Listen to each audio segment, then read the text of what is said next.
मैं अहद वफा के टाइम से शुरू हुआ था मेरा जो ये फेज ऑफ एंजाइटी और पैनिक अटैक्स और ये डिप्रेशन था। मुझे याद है सैफी भाई, मैं बाथरूम में जी बाथरूम में चीखे मार मार के रो रही थी, तो सैफी भाई ने नॉक किया, क्या हुआ है, दरवाजा खोलो। दरवाजा खोलो, मैंने बताया सैफी भाई this is what I feel.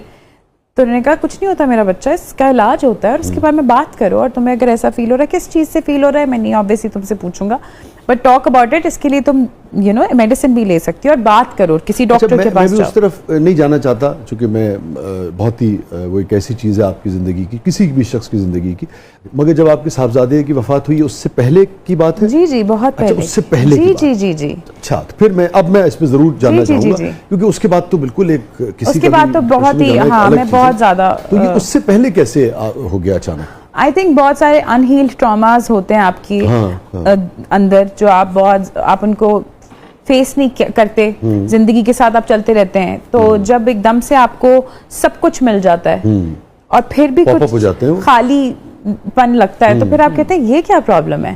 All of a sudden हुआ या आपने इसको ग्रेजुअली फील किया? नहीं, ये मुझे याद है, मैं वजाहत रऊफ का ही प्रोजेक्ट है कैद, उनके शूट पे थी और मेरी एक डिस्कशन हो रही थी एक और सेट के ऊपर डेट्स की, तो मैं एकदम से दहाड़े मार मार के रोने लग गई। और हम जेल में शूट कर रहे थे और वैसे ही गर्मी थी ऑन सेट, तो फिर वजाहत रऊफ ने पैकअप करवाया, मुझे हॉस्पिटल लेके गए। उसके बाद मुझे 3-4 दिन का मुझे उन्होंने ऑफ दिया। फिर उन्होंने मुझे कहा कि ये, उनको समझ आ गई थी कि ये कुछ दिस इज समथिंग एल्स। उन्होंने कहा तुमसे वर्क प्रेशर हैंडल नहीं हो रहा, तो मत करो, हम कुछ दिन की एंड हम लोग कुछ दिन की ब्रेक लेते हैं और फिर काम करेंगे। बट फिर ये रिपीटेडली होने लग गया। फिर वो मुझे समझ आया कि इसके ऊपर I have to focus on this और इसके ऊपर बात करनी पड़ेगी मुझे। फिर मैंने अम्मा को बताया। फिर असद को पहले शुरू में समझ नहीं आ रहा था कि क्या है, मेरा जॉ लॉक हो जाता था। I remember my father in law, अल्लाह उनको जन्नत नसीब करे, वो मुंह में मेरा चम्मच डालते थे और वो मेरा जॉ खोलते थे, क्योंकि मेरा जॉ लॉक हो जाता था बहुत ज्यादा स्ट्रेस से। फिर वो स्ट्रेस जो है वो फिजिकल और मेरी फिजिकल बॉडी के ऊपर आना शुरू हो गया था। तो बस उसके बारे में फिर I started seeing therapists and I started seeing doctors. फिर मैंने रिसेंटली मेरी थेरेपी, मेरी जो थेरेपिस्ट हैं वो दुबई में होती हैं, उनके साथ बहुत बात की। फिर बीच में मैंने एक कोर्स लिया इरम सईद का, जिसका नाम था 30 डेज ऑफ ट्रांसफॉर्मेशन। उसमें बहुत सारे मेरे इश्यूज सामने आए जो मैं खुद हैरान थी कि मुझे नहीं पता था कि ये मैं इतनी ज्यादा ट्रॉमेटिक एक्सपीरियंसेस में घुसी नहीं हूँ कैरी करके।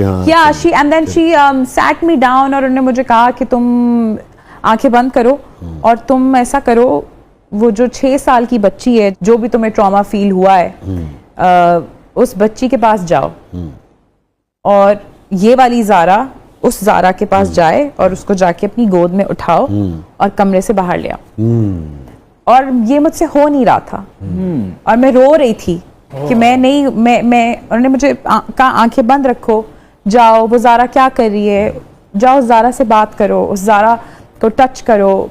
मैं भी ये बात कर रही हूँ तो मेरी आंखों में आंसू आ रहे हैं कि उन्होंने मुझे कहा कि वो ज़ारा डरी रही है, उस ज़ारा से बात करो, उसको बोलो कि मैं हूँ यहाँ एंड इट्स ओके।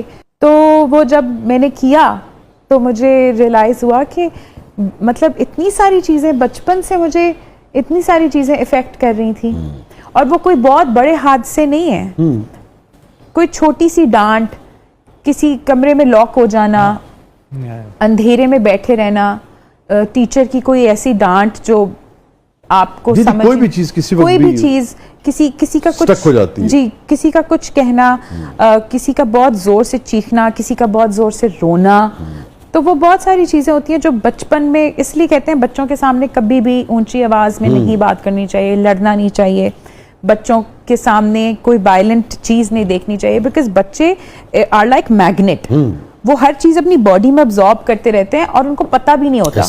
वो जब फिर बड़े होते रहते हैं उनकी बॉडी और सबकॉन्शियस उनको फिर वैसे शेप करता है। तो वो यही है कि कॉन्शियस, तो आपको पता है फ्रॉइड का भी कहना है कॉन्शियस आपका सिर्फ हार्डली 10-15% है, बाकी सारे का वो नीचे है।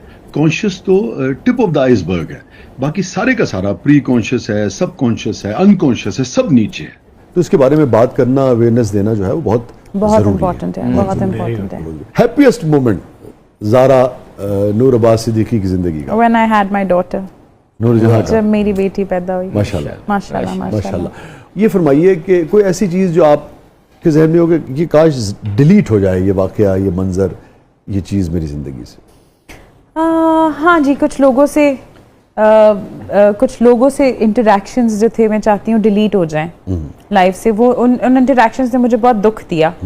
वो अच्छे इंटरेक्शंस नहीं थे और मुझे लगता है कि अगर कोई कुछ अच्छा नहीं आपके साथ कर सके तो कुछ बुरा भी ना करे, कोई नुकसान भी ना दे।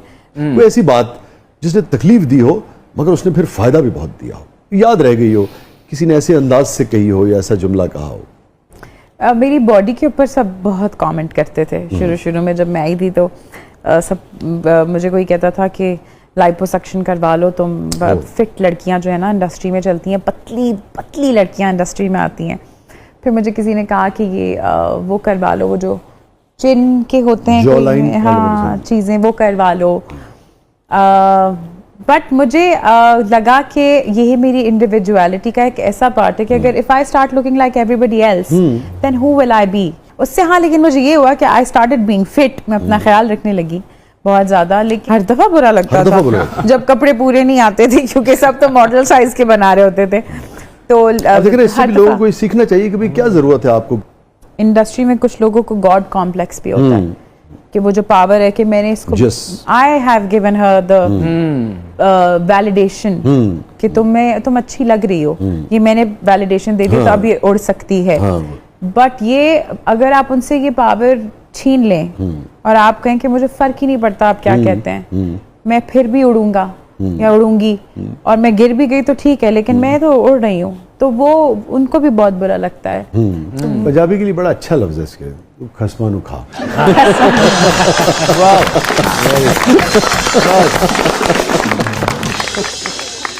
आप किसी रिश्ते में कहना चाहती हो, नहीं कह पाई हो, दिल चाहता हो, कह सकती हो? अलल ऐलान यही कहना चाहती हूँ कि Asad, thank you so much कि आपने मुझे ये कंफर्ट दिया, ये कॉन्फिडेंस दिया। आज मैं जो कुछ भी हूँ वो सब आपकी वजह से है। थैंक यू मुझे इतनी इज़्ज़त देने के लिए, मुझे इतनी खूबसूरत बेटी देने के लिए। मेरी दुआ है कि आगे बहुत सारे साल इसी तरह हम लड़ते झगड़ते हंसते गाते रहें। आमीन आमीन आमीन। एक सवाल जो मैं उस तरफ जाना चाह नहीं रहा था। चले जाएं आप। अब पीछे क्या रह गया?